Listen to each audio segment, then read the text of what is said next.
ফেটিয়ে নেব। ভাজা হয়ে গেছে, এবার তুলে দেবো।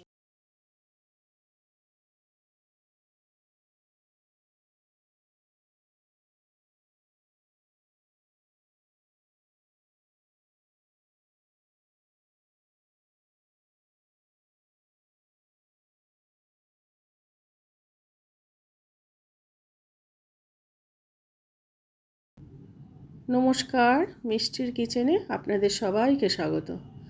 আজ আমি একটি মুখরোচক ও সুস্বাদু রেসিপি তৈরি করব। এই রেসিপিটি চা কফির সঙ্গে খেতেই বেশি ভালো লাগে। খুব সাধারণ একটি রেসিপি, কিন্তু খেতে অসাধারণ লাগে।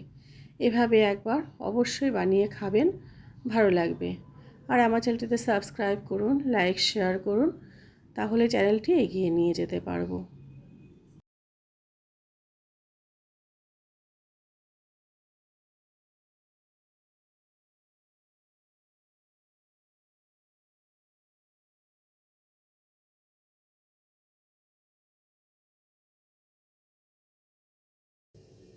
প্রথমে আমি উপকরণগুলো একটু দেখিয়ে দিচ্ছি। এখানে আছে আলু। আলুটা আমি গোল গোল করে পাতলা পাতলা করে কেটে রেখেছি। আছে চিলি ফ্লেক্স, বেসন, কালো জিরে, নুন, হলুদ গুঁড়ো আর চিনি। প্রথমে আমি আলুগুলো ভাপিয়ে নেব। জল ফুটে গেছে, এবার আমি এতে নুন দেব।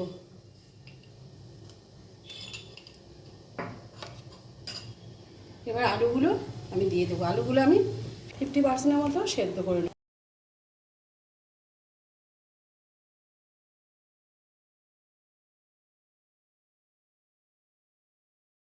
এবার আমি ব্যাটারটা তৈরি করে নেব। দেব বেসন, 3 চামচের মতো বেসন দেব। দেব পরিমাণ মতো হলুদ গুঁড়ো, দেব পরিমাণ মতো নুন, দেব একদম অল্প করে চিনি। চিনিটা ব্যালেন্স আনবে। দেব পরিমাণ মতো কালো জিরে, দেব চিলি ফ্লেক্স। নুন ঝাল মিষ্টি আপনারা আপনাদের পছন্দ মতো দেবেন। এবার আমি অল্প জল দিয়ে বেসনটা গুলে নেব। ব্যাটারটা আমি ভালো করে ফেটিয়ে নেব।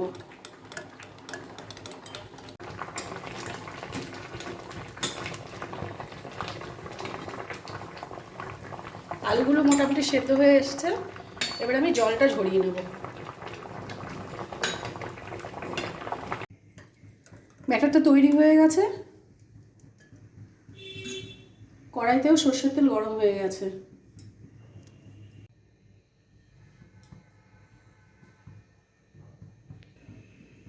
এবার আমি ব্যাটারে আস্তে করে ডুবিয়ে ডুবিয়ে পকোড়াগুলো ভেজে নেব।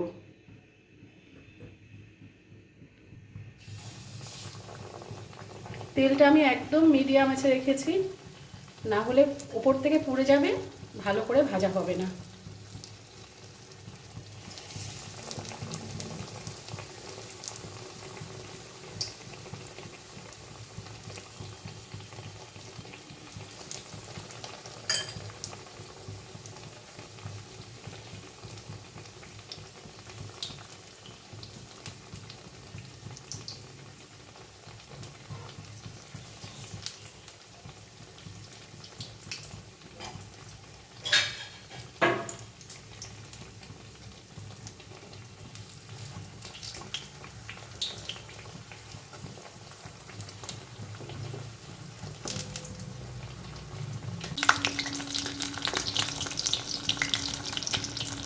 ভাজা হয়ে গেছে, এবার তুলে দেবো।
একটু ভালো করে উল্টে পাল্টে ভেজে নেব, তাহলে মুচমুচে হবে।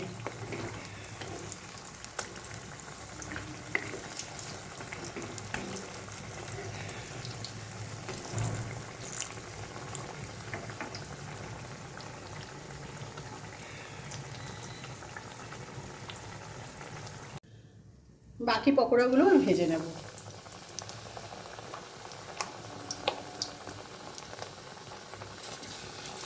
এটা পকোড়া বলুন, চিপস বলুন, যেটাই খুশি সব কিছুই বলা যায়।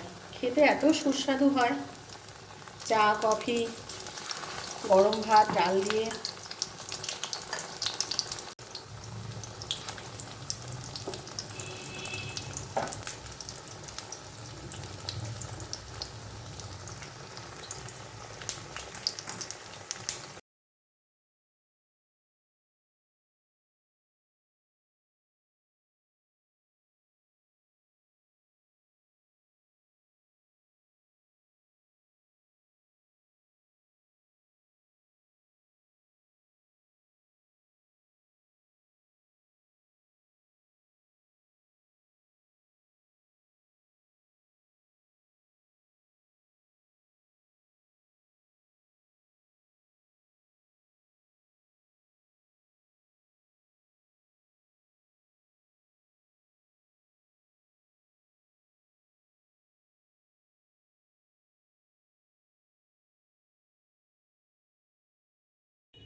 আলুর এই রেসিপিটি স্ন্যাক্স হিসেবে সব কিছুর সঙ্গে খেতে ভীষণ ভালো লাগে, তাই এভাবে একবার অবশ্যই বানিয়ে খাবেন, ভালো লাগবে। আর ভিডিওতে ভালো লেগে থাকে লাইক শেয়ার করে চ্যানেলটি সাবস্ক্রাইব করে দেওয়ার অনুরোধ রইল। সবাই ভালো থাকবেন, সুস্থ থাকবেন। ফিরে আসবো আরেকটি রান্না নিয়ে।